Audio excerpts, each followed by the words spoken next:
નમસ્કાર, 10 સુધીમાં આપનું સ્વાગત છે. હું છું અક્ષય.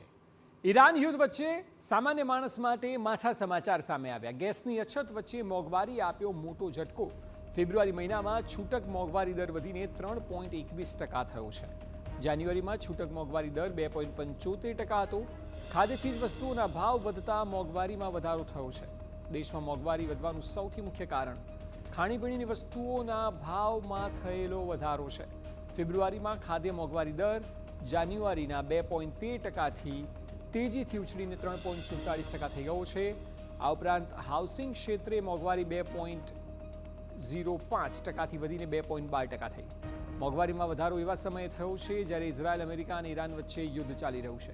નિષ્ણાતોનું માનવું છે કે જો યુદ્ધ લાંબુ ચાલશે તો ક્રૂડ ઓઇલના ભાવ $150 પ્રતિ બેરલ સુધી પહોંચી શકે છે.